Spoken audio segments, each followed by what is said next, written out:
Hello, hello. Welcome, everyone. We're going to give a couple of extra minutes for any stragglers to come along, and then we'll get started.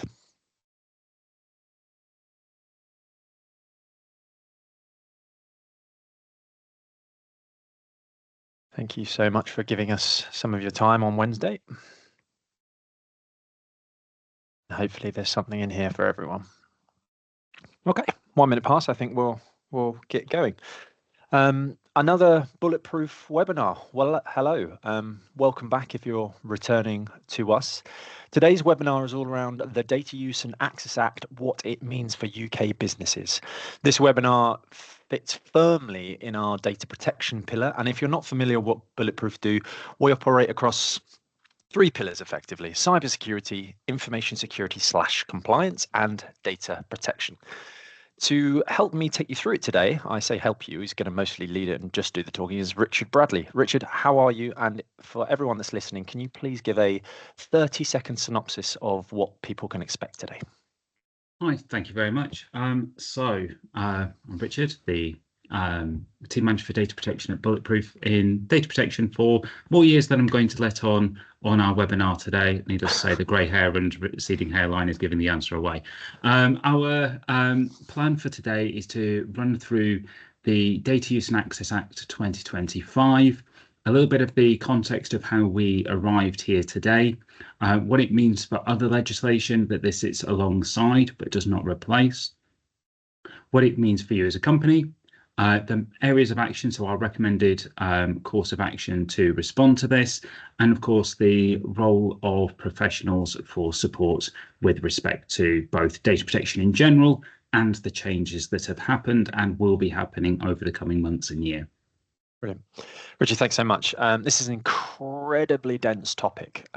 So please, we really encourage active questions. There's a little Q&A box right at the top there. So if you have questions, please fire them in. I'm going to try and moderate and mediate as best I can and pose them to Richard in the right moment. So rather than Richard just talking at us for a long time, questions are encouraged. There's going to be a Q&A section at the end as well. So if there's a world where we don't get across all the questions, we'll get Richard to answer them and put them in some email comms at the end.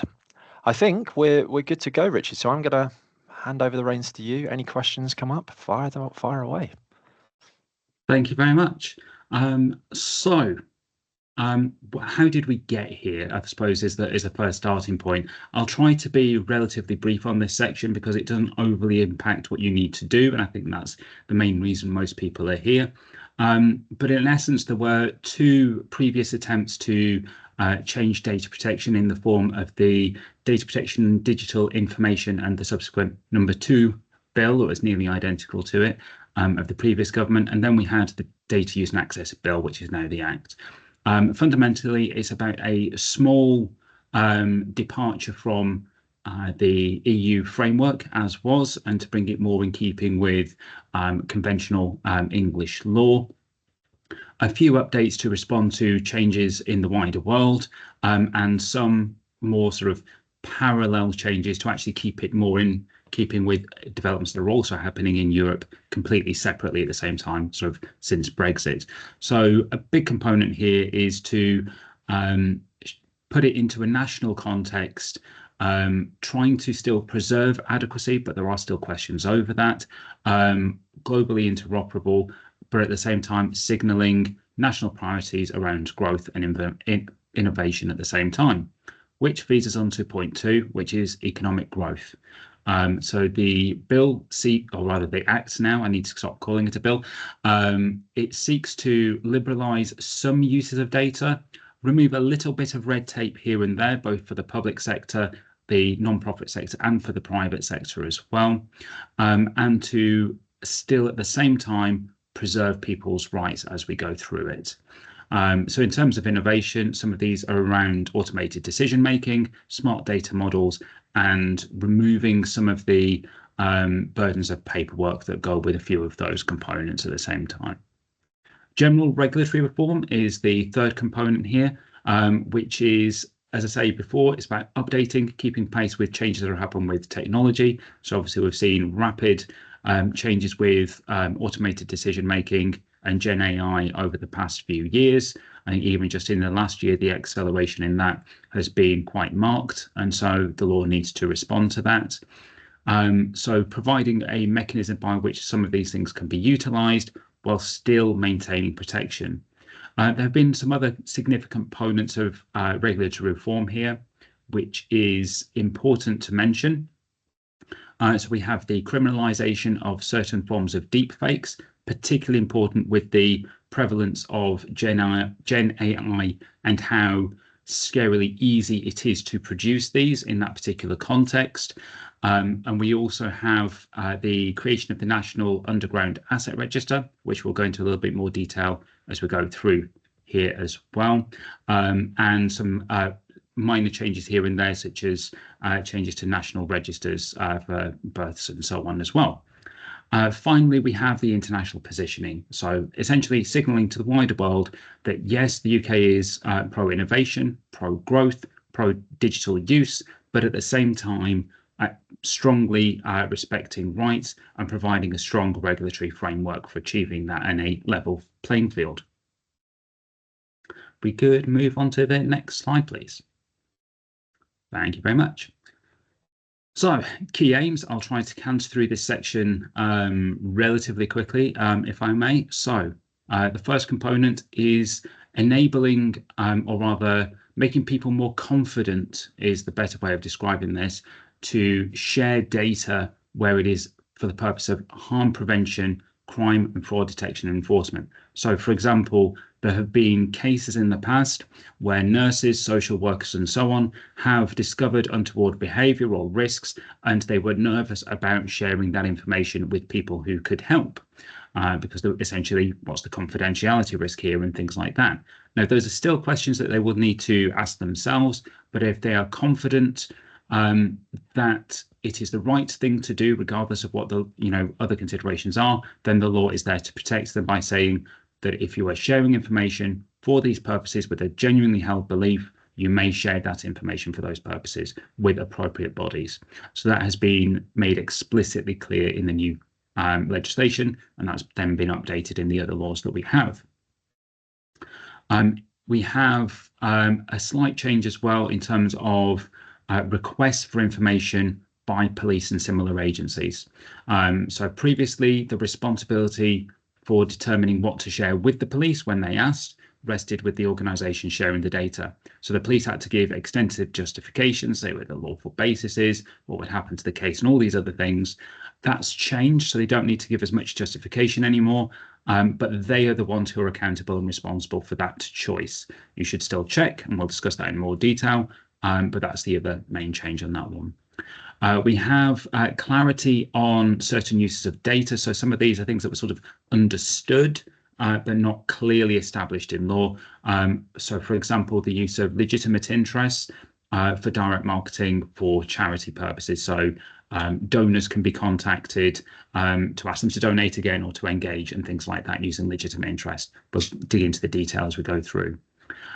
Scientific and technological development uses, so particularly around medical and clinical technology and clinical studies and so on. There's now explicit change that even commercial studies, etc., are now in scope of relying on those bases. We have the creation of the National Underground Asset Register. So essentially the plan is to reduce the amount of delays and administrative burden or even practical burden when undertaking construction in the future, and hopefully reduce the amount of time the road is closed. And of course, aligning the phrasing of the law a little bit closer to English law. So this is going to trip a few people up and cause a few myths along the way about this has changed and that has changed. Mostly these are just around removing a double negative effectively and replacing it with a positive statement. If we may move ahead, please. And I apologise for speaking actually at length today, because we have now 9 points on screen that we're going to go through. So we'll start with smart data schemes. There are two key components to this. It's causing a little bit of a degree of confusion, but I'll try to simplify it. So the first is essentially a enhanced right of data portability. So for things like smart devices and that kind of thing, or highly transactional data uses. So think accounts, financial, that sort of thing as well. Enabling that to be shared from one organization to another or put into different platforms and portals on behalf of the individual. The other is the sort of more aggregate data model component of that, getting wider public interest use out of that information. So think about open banking, but mandating that for other sectors as well. This will require secondary legislation and implementation either later in this year or even into next year as well. There has been a minor tweak of the use of legitimate interest and cookies to make it clear that where you are using cookies on your website, purely for statistical use, so to see how many people are visiting different parts of the site, to see how they're engaging with your site, how long they're lingering on parts of your site, that kind of thing. You may do that without having an opt-in, as long as you tell people you're doing it and give them an ability to withdraw from that. This does not mean that you can use third-party services which use that data to still track people from one place to another and to learn more things about the behavior of that user. That does not facilitate that using legitimate interest. That will still require consent. We have clarifications on transparency. So the biggest area of change here is around clinical trials and related activities. So for example, a person gives samples and data and so on as part of a clinical trial to one organization. That organization will often want to still provide that onto other researchers and so on afterwards. Prior to this particular act coming in, they would then need to get fresh consent for each place that then goes to, which is quite burdensome at times, didn't always happen, and led to a degree of confusion. It can be impractical when that data has already been depersonalized, but is not legally considered to be fully anonymized because it never can be, because there's genetic data present or something like that. So the change here is essentially that there can be essentially an advance consent that, as long as it is within certain parameters, so you establish certain guidelines around what that is going to be used for, and you tell the person that, they give that once and done permission, and then that can then go to all these other researchers and organizations afterwards. Those researchers just have to give a public statement of what they're doing and their data sources. That way, someone who is interested can still track it back through, but they don't need that individual consent or to have separate privacy notices every single time it goes to another researcher. So it has tidied that up and facilitated a lot more innovation in that particular sector. We then have a new concept, which is recognized legitimate interests. So for those who aren't aware, legitimate interest is one of the 6 lawful bases of processing under GDPR when you're using personal data. Unless it's for family things and that sort of situation, you need one of those 6 in place. Legitimate interest is the one that you used if you couldn't get consent, you weren't a public body or something like that. It's sort of it's what a business does. That's the best way of summing it up. There's a new concept called recognized legitimate interest, which is essentially a whitelist. If it's one of these, you can do it. You don't need to do an additional impact assessment on it. So that's the main change there. Soft opt-in for charities. So I've mentioned that in the previous section. So if you are engaged in getting donations, you're doing campaigns, that sort of thing as a charity or non-profit body, and those people have sort of engaged with those things in much the same case as someone who has bought an insurance policy from an insurance provider. That insurance provider can contact them about their renewal and things like that under legitimate interest. Charities can continue to contact those donors and those people who have engaged with campaigns to see if they would be happy to donate again, to thank them for their donation, or to see if they would be willing to participate in future campaigns and events and the like as well. Obviously, you have to tell people that they're doing it and that they're going to get this communication in future, give an ability to opt out or to withdraw that implied permission later on. There are caveats with it in relation to the use of trackers, so trackers will still need consent in their own right. But needless to say, that will give a lot more confidence to that sector when reusing that data they already hold in order to get better fundraising activities and better campaigns and the like as well. Now we have data sharing with the police and with other bodies. So first component is sharing data actively for harm prevention, crime detection and enforcement, or for fraud related purposes. If you have a genuine belief that there is an issue that needs to be addressed and that the data you are sharing is going to support that, you may share that confidently with the relevant agencies and authorities without fear of repercussions. The other side of this is on the other side where, say, the police are undertaking an investigation. Their obligation for providing full justification so on has changed. As before, though, the only compulsion to share will come from something like a court order, etc.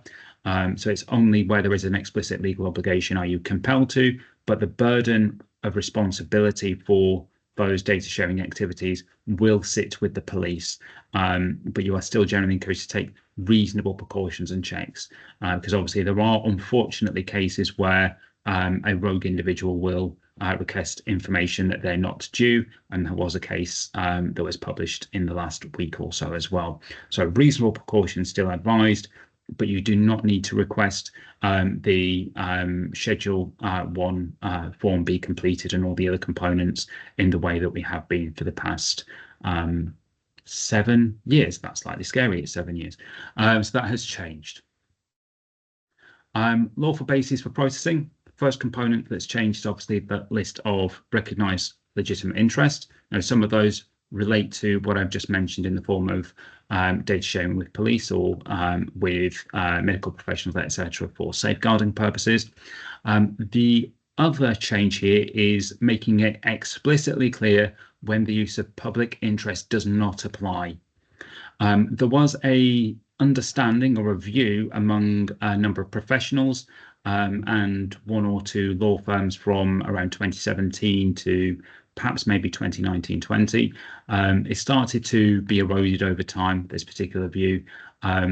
Most people would say it was not fully correct, but it was the understanding, which is the entirety of the operation of a public body would be considered a public interest task. So, for example, if you're a regulator of certain forms of healthcare professional, that the ancillary activities such as employment, recruitment, research, and so on would all be covered as a public interest task because it was supporting one way or another that aim. It has been made explicitly clear that no, it is only the core activity, that essentially that function of the entity, which is a public interest task. So in that case, things like fitness to practice and the registration of those healthcare professionals. Potentially publicity around how to make complaints and things like that, but not activities like recruitment. We then have the National Underground Asset Register. So this will require additional legislation and guidance and a whole body being set up by the government. So this is going to take quite a bit of time to get established. So it's not something where you need to do a lot straight away. As we go through, we'll say what you should do in relation to this. But you can take a look at Northern Ireland, who have something along these lines in place if you want to look for a current example. Essentially, anything that is happening below ground level to do with construction that has, say, pipes, ducts, cables, gas mains, water, you name it, if it's underground, they want to know about it. So there will be a reporting process in order to get this into a single repository of information that can then later be accessed by people seeking to do that work. So if you are involved in telecoms and you're digging up a street in order to put a new phone line in or new fibre in that street, at the moment, extensive surveys and things like that have to take place to work out where everything is under there before you can even do your first dig. And then as you dig, you have to find, identify, and so on. And you keep all those records for yourself and no one reshares that. But because no one else is sharing information either and they're doing it, you have to redo that exercise every single time. The idea of the National Underground Asset Register is to get that into a single place so you can access that data and hopefully reduce the need to undertake a lot of that work in the future, meaning that roads and things like that are closed for less long, new construction can happen faster. Finally, we have financial data sharing in this particular section. So the DWP will have a right of access to the bank account information of any person in the UK who receives DWP funds in any form. So that's approximately 50% of the UK population. This is likely to take the form of access through the open banking system. So obviously this is going to particularly affect people in that sector. As mentioned before, there are a couple of other components as well, particularly the change to the register of births and so on. This is moving from parallel, both paper and electronic, to electronic only. And we have the criminalisation of certain forms of deepfake. We may move on to the next section. Richard, I'm going to let you pause for thought here. Thank you. Obviously, in the sales team, we get the question a lot of, what happens if we don't adhere or meet these guidelines or provisions? I imagine there's going to be a few people in this webinar that have been given the role of DPO, and maybe that's not their core function. What if a company isn't meeting these new provisions or guidelines? Very, very good question. So for some components, it's not that there's a new sudden penalty, though I should say that for privacy and electronic communication regulation, the maximum fines for that have now been aligned with GDPR, so are much higher than they were before. So that's something to take note of for direct marketing, for example. For sharing with DWP, for example, so if you operate, say, a small mutual financial institution or a private bank or something like that, and you fail to share information with the DWP, there will likely be sanctions for that. It will be considered obstruction and things like that. But the full details of how that's going to work in practice will be provided either through directives from the Secretary of State or through secondary legislation later on. So we'll see more of a picture on that. Okay. For an incorrect lawful basis, it is an administrative penalty. So if you are currently using a public interest task where you shouldn't be and you fail to adapt to this change, then you could face essentially a telling off at the lighter end through to an administrative penalty if this was deemed to be deliberate. Okay. Nobody likes a telling off, Richard. Linda, Sydney, just for everyone in the Q&A, yes, the slides and the recording will be shared post the webinar. All right, let's move on. Thank you very much. So who's affected? So as the slide says, the slightly facetious answer is everyone a bit, some a lot. So the everyone a bit, lawful basis changes, some of those components will affect most businesses. The changes to the penalties for privacy and electronic communication regulation, those now being aligned, with the 18.5 million and so on, maximum penalties or percentage of global revenue or global turnover. Those will affect anyone doing any kind of direct marketing or who have major security breaches of infrastructure and communication systems and things like that. Other components that will affect people is if you have a lot of touch points with other organizations. So, and we'll go through these in a bit more detail as we're going to the who is affected a lot, but let's say law enforcement or safeguarding and things like that. So there's most of the organizations in the country will have things that need to adapt to. Privacy notices and things like that will need to change. Policies, procedures will need to change, and we'll go through these full steps in detail later on. But there will be things that everyone needs to do. But in terms of the who is affected a lot, so financial services, any bank account being, or essentially any provider of bank accounts needing to be ready to provide access to the DWP, that's a fairly major thing to get right. There are naturally huge privacy concerns around this, and there are likely to be complaints that go with it. And obviously the flip side, action of non-compliance. Some organizations will not have the infrastructure in place to even do open banking at the moment, or may have gotten a different approach to other banks in how they've achieved that. So there's going to be a lot of questions in terms of how that is implemented. A lot of attention needed in that area for those organizations. Fraud and crime related.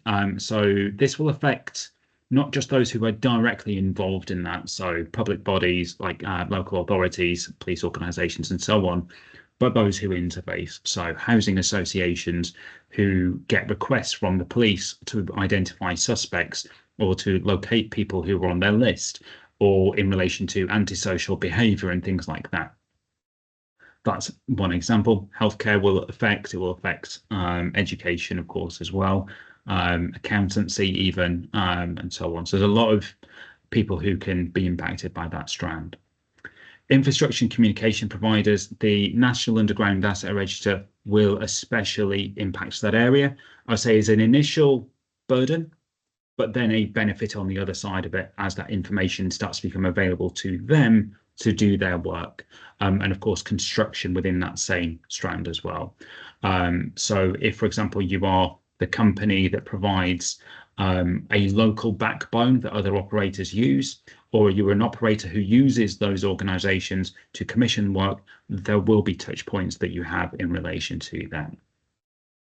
Other components for communication providers will be in relation to the regulatory enforcement of the criminalisation of certain forms of deep fake. That will also apply to information society services such as social media, forums and the like. High volume automated data handlers. So this is predominantly for the smart data models component and the enhanced right to data portability. So we're talking about anything that's highly transactional. So this could be loyalty schemes, smart devices, that kind of thing. So if you're in those sort of activities, you will need to start getting ready for that component. We then have charities. Mostly this is good news because you've got a bit more confidence to do what there was an understanding was probably okay, but now it is explicitly okay in the UK to reuse that data for the purpose of sending marketing materials relating to your charity activities, either to seek more donations or to seek future engagement, obviously with caveats around trackers in those emails and so on. But yeah, good news is always good news in the charity sector, so let's take a win. Then we have the science sector as well. So this is predominantly, I need to stress here, this is around clinical and medical research. Most of the liberalisation here is carved out for that area. It is about human development interest. But yes, it is good news that there is a reduced burden of transparency while still maintaining that you have to put things public on the website, things like that, so people can find out what you're doing, and that the people who are starting the ball rolling give advance information as well. So there's still work to be done, but again, mostly good news for the sector. Richard, I've got a couple of questions that have just landed, and I will try and whiz through these as quick as we can because we're tight on time. Will it affect DBS checks? Not substantially, in all honesty. The process for that is pretty untouched. For the actual register and so on, there may be touch points for them in terms of their internal processes around, things like their own staffing and that sort of thing. But for everyone else involved with it, it's pretty straightforward. If, as part of the disclosure process, third parties are being requested to supply information, so for example, around fitness to practice activities and processes, then it is there should be more confidence to share that with the service undertaking the checks as part of that. Right. Naeem says, any changes to sharing data outside of the UK? Yes, but not immediately. So there's a slightly different standard for assessing. They've changed the phrasing of this from adequacy, but essentially it's just replacing the current adequacy decision process that the EU has and the UK had, with a slightly different process, and with the Secretary of State who decides the criteria and which countries have that decision in place and which providing essentially sufficient safeguards. But until such time as they deviate those things, there's no substantial change. There is likely to be some new wording for international data transfer agreements and for the UK addendum to the EU SCCs. If you need more clarification on those points, we can send you some links afterwards to the relevant websites with the current versions of those documents, but those will likely be updated in the next couple of months or maybe 6 months. Great. Jonathan, I see your question. I'm going to move Richard on and then we'll look to answer that potentially at the end of the next slide. Let's go, Richard. Thank you. So what is the ICO saying? I will read out verbatim. The Act provides the opportunity to unlock data for public good while maintaining strong data protection principles. I'll say this is a very similar statement that the ICO was giving at various stages of the previous two bills. and was saying earlier during this bill before it became the Act. The ICO is known as a pro-innovation, pro-business, and more pragmatic regulator for data protection than that in place in some near neighbouring countries. But what do we take from this more generally?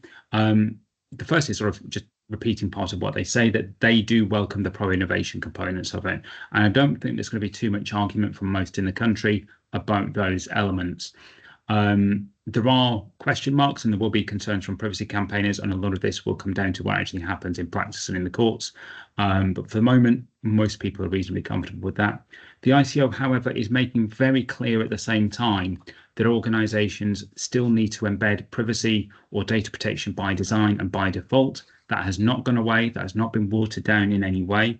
They need to maintain robust accountability mechanisms. So the responsibility for key internal documentation, such as records processing activities and that kind of thing, has not gone away, despite what some certain AI summaries and people misquoting those AI summaries on LinkedIn are saying, is not changing at the moment.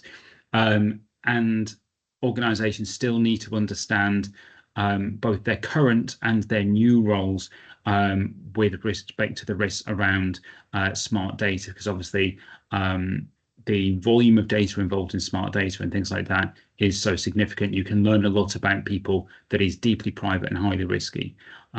So they are still very committed that people take those steps. Richard, now seems like a good point to ask this question. Do you anticipate any direct guidance from employers running right to work checks where there is current issue around a reluctance to report fraud, errors, uncertainty due to fear of high fines? Yes, I mean, core components of those should always have been reported. You know, there are mechanisms for those, but at the same time, I think there is wide understanding that people didn't necessarily always have the support they needed in terms of finding out where that balance lay. And if you ask, sort of regulatory oversight, they typically say you're responsible for making the decision. It depends who you actually get as answering the question on the day from those organisations, which isn't necessarily the most useful thing to happen. I certainly expect there to be some clear statements, and some of those are already being made public. I will say there were some public statements around this, particularly during the COVID pandemic, where it was saying, you know, if you are genuinely sharing this information in order to protect people from harm, you may take the steps to protect people from harm. The same thing goes for fraud reporting, crime prevention, and so on, so long as you're operating within an appropriate framework. So if you're reporting the information to a relevant agency, that is absolutely protected, so long as it is not done maliciously. You know, there is no allegation that this is out of reprisals or that sort of thing for reporting things and that kind of thing in the past. You absolutely are free to do that. And this makes it explicitly clear that you have that ability. But there is little compulsion on the other end of it, is the other way of saying this. So it is still up to the business sharing the information, what ultimately they share in those cases. Got you. Richard, I'd say we've got about 13, 14 minutes left. So I'm going to canter through. Thank you. Appreciate it. I know it's a dense topic, Richard, so thank you. Thank you. So there's a lot on screen. These do naturally feed into each other, so we will get through these very quickly. First step, update your records of processing activities. Your requirement to complete this has not gone away, but you will need to update the lawful basis of process in some cases. So particularly if you're relying on public interest task or legitimate interest for processes, you will need to make some updates here, or likewise in relation to the conditions for consent.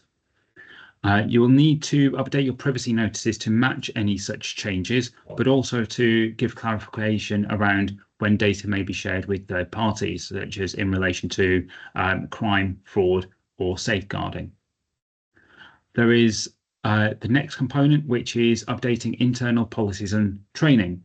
So the assessment criteria for certain considerations will have changed. You won't always need to do an LIA in cases where you previously would have. Sorry, that's a legitimate interest assessment, just to give it its full name, or for other considerations of risk assessment. Likewise, in relation to automated decision making, the threshold by which is considered to be risky or prohibited has changed. So there will be a requirement to change there as well. So we can see in point 4 that feeds in very nicely. So updating, so we've done the policies, now updating the actual process by which we conduct those assessments.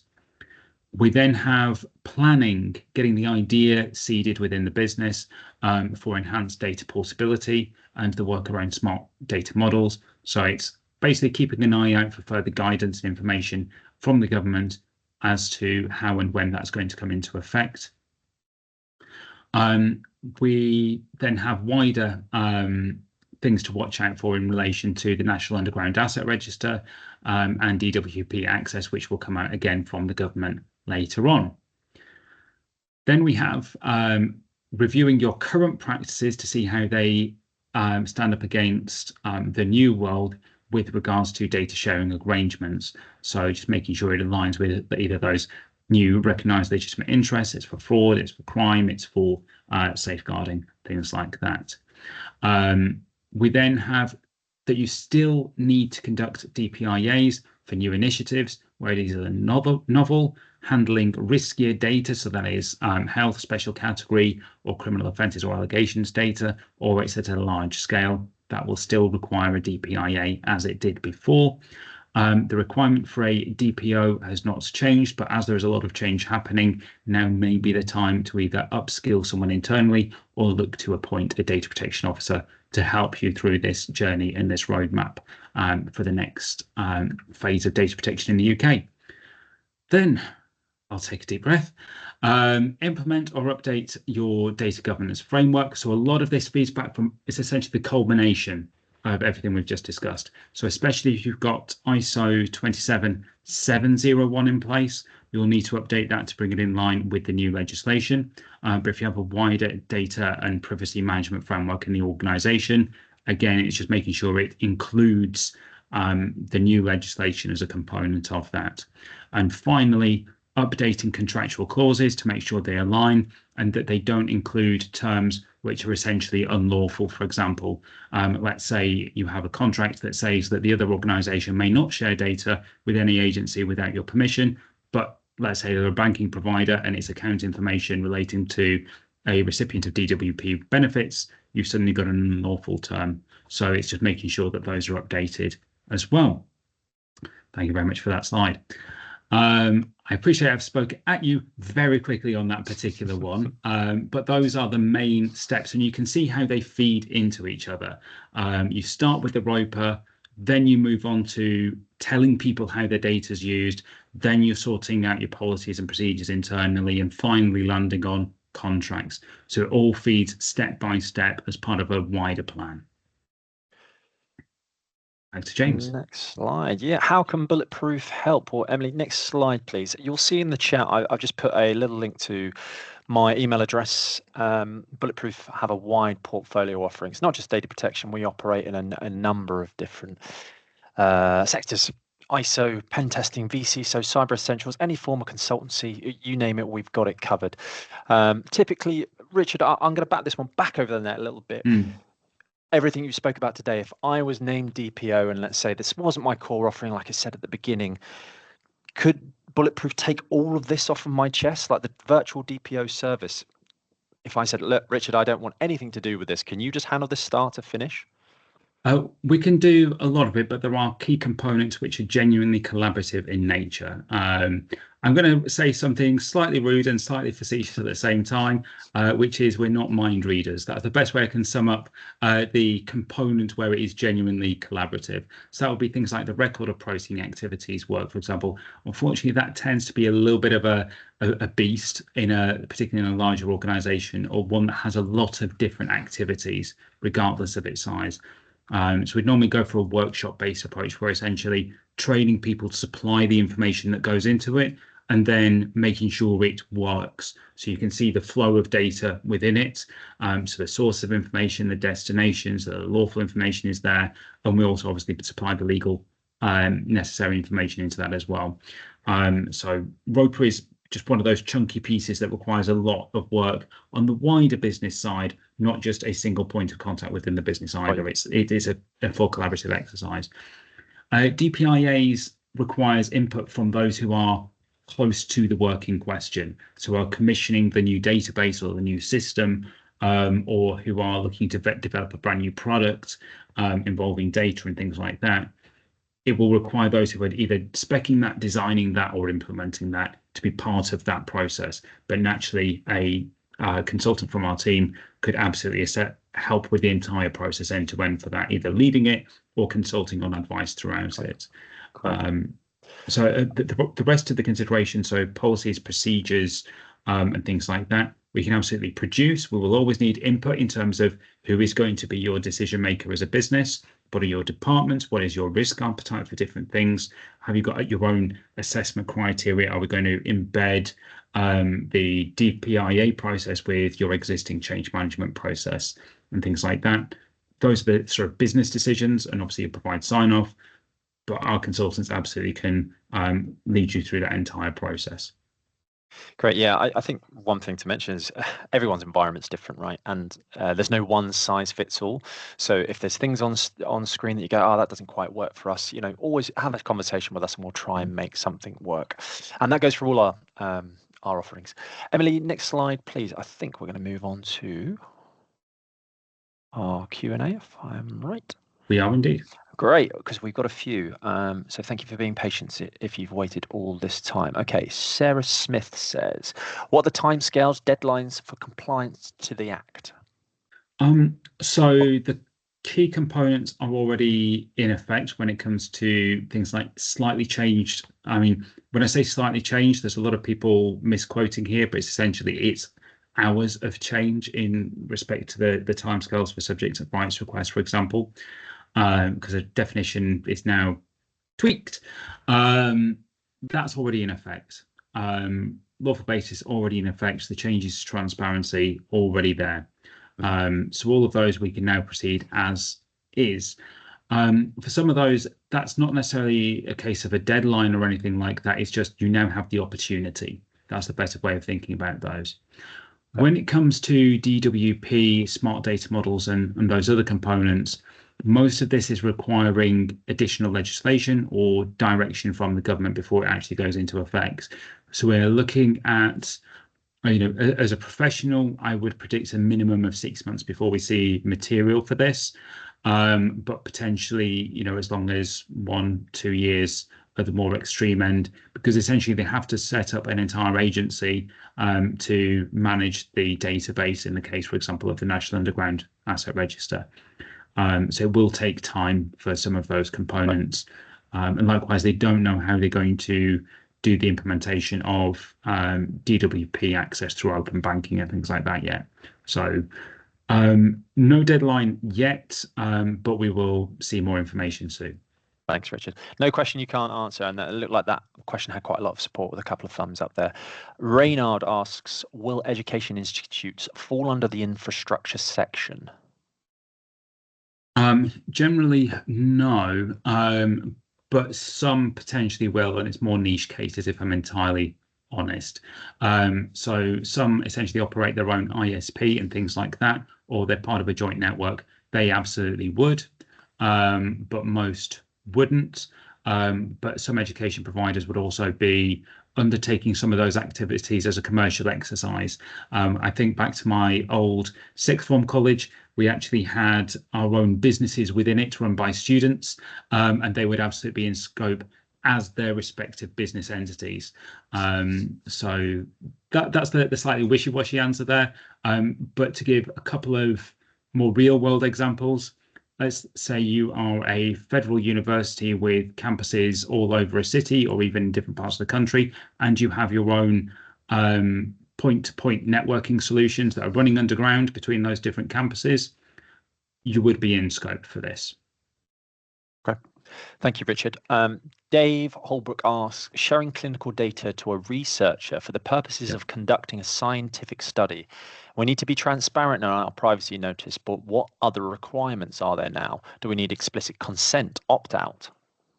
So if it is being shared for research purposes, that will still generally require consent unless it is part of a sort of future replacement for slightly controversial. I'm going to call it under care.data, which was one of the original names for this, which is an English public health research initiative in order to get the best out of NHS health data for research purposes. So under that, that's essentially an opt-out process. Other uses of data for research within the health sector would generally require is consent rather than explicit consent per se, but that would still be sort of under the sort of but the research guidelines more generally in terms of research ethics and scientific ethics, but also under data protection. Exceptions to that, and there are a few here. So if the data is anonymized and aggregated, so we, for example, see, there are 150 people aged 25 to 30 who have this condition in this catchment area who happen to have this trigger event, that kind of information can generally be shared because you can't relink that back to the original people. So all of that kind of activity is best practices to tell people you're going to do it, but there's no sort of requirements in relation to opt-outs, etc., because you can't work out who it is. It is truly anonymized. But there is an ONS standard for that. I would encourage people to look at, because that sets the threshold for when it's considered anonymized and aggregated versus not. And that's what you'll need to follow. Got you. Thanks, Richard. Vicky Harvard says, will state pension fall under the heading of DWP benefit for the purposes of this new legislation? My understanding is yes. They have said that they are not going to routinely use it unless there is substantial evidence of fraud, but they, at the time I speak and from my last reading, they have the technical ability. Right. Alid Churchsweet says, will the defence.com training be updated to reflect these changes in the near future? I can answer that one, Alid. I think the answer to that is not imminently. If you would like some more tailored training on GDPR for your team or individuals within the business, we can certainly set that up as a separate session. We do one-day training policies, whether it's run by Richard or Luke or a member of the team, and we can always do training for staff in-house. Garnett says, can you expand a little more on the consideration around content created using generated AI, specifically audio and video? And that's got a bit of support with thumbs up there. Yeah. There is a lot of confusion with respect to AI, particularly around training. So I'll start with the training component about what the law says versus what it doesn't, and the heated debate that took place between the two houses of Parliament on that particular one. I'll not get into the politics of it, but essentially the law creates a new ability to use publicly available, not necessarily public domain, but publicly available material for the purposes of training AI systems. And that would include developing things that would work, say, with Stable Diffusion, which is the method by which image creation is produced, or LLM for text and language. So that is now a legitimate purpose, but this does not change the requirements in relation to copyright and intellectual property. So the copyright holder or the IP holder will still remain as was before. But there is no requirement of transparency to say you're undertaking this activity or to contact the individual organizations in question. The controversy here is how will they exercise their rights to their IP if they don't know that you're doing it. That's the controversy. So yes, it creates the ability, but it doesn't change the requirements to reward the original creators or the original IP holders. There are strict considerations when it comes to deep fakes and so on. There is the caveat for a legitimate lawful defense, which will mainly surround things like researching the technical capability, for essentially journalistic purposes and things like that. But beyond that, that would be criminalized. But that it would not, sort of apply to having a specific contract with a creator to say, make a performance or provide your likeness for our system, etc., or your voice for our system, and we'll pay you for that once, and then we can use it how we like after that fact. So it doesn't then change. You can do that. There are considerations more so here around automated decision making. So the safety threshold for that has changed ever so slightly. So it now is only restricted where it's involving special category data or has especially significant effects in relation to that. So, for example, automated decision making for health and social care purposes, significant employment decisions and the like, unless there is a genuine human intervention is the other component of that. So that the human genuinely has the freedom to make the decision rather than they are guided and walled into just doing what the computer says. Because if they're just doing what the computer tells them to do, then it's not genuine human intervention. The rest of AI and so on, it really isn't getting involved in that. The government has promised a review of AI more generally, but also they've explicitly stated as part of getting the law through this time that they will be publishing a review into the impacts on IP and copyright within 6 months of the act coming into effect as well. So we can look for that being announced in the Houses at this point in about 5 months' time. But there's more, I would say, I think everyone wants more clarity here, and the problem is there isn't. Thanks, Richard. That was really useful. Two more here. One from Lee that I'll answer. If the defence.com training has not been imminently updated, can you get an update on this? Communicating details about any content which is not incorrect, which is now incorrect, so I can advise the business. Lee, absolutely. What we'll do, Lee, if you email me after this, we'll work with your account manager and get any relevant changes or anything out of date or not relevant anymore. Go on, Richard. I will give the only area that's going to be substantially needing a little bit of an update here in terms of information for people, and that's purely the penalties for privacy and electronic communication regulation, because they are now aligned with GDPR, but still the criminal component that is mentioned in that training. But instead of being £500,000 fine, it's now aligned with the GDPR fines, which are much higher. So that's the only change of note. Thanks, Richard. Lee, if that's not sufficient, please reach out to me. Teresa, this is the final question by the looks of things, Richard. Will child benefit and child maintenance be included as DWP? I believe so. So child maintenance, child support, where it's coming from, partner, etc., or former partner, I should say, that sort of thing. Unless that is going through the government process where they've failed to pay, etc., and there's been action, I don't believe that would. But things like child benefit, tax credits, all of those sorts of things are, as far as I understand, considered DWP because they come under now universal credit essentially. So yeah, there'll potentially be a few that don't quite make the threshold, but most will. Hence, approximately 50% of the UK population being impacted by that change. Richard, thank you so much. I'm going to pause questions there. Mariana, I've seen you've come in with one, but we have run out of time, unfortunately. So if you do need any further questions answered, please feel free to reach out to me. I've provided my email address. Connect with Bulletproof, myself, Richard on LinkedIn if you have any immediate questions, and we can set up some time to talk through your needs and requirements. Please all thank Richard, don't thank me. Give a little heart and a little clap to Richard, because it's incredible what you can answer here, mate. It's nothing you can't answer. So thank you so much for your time, Richard. No problem at all. Taking us through that, and please keep a weather eye on the horizon for our next webinar and event. Thanks all. Thank you so much. Cheers. Thank you very much. Take care.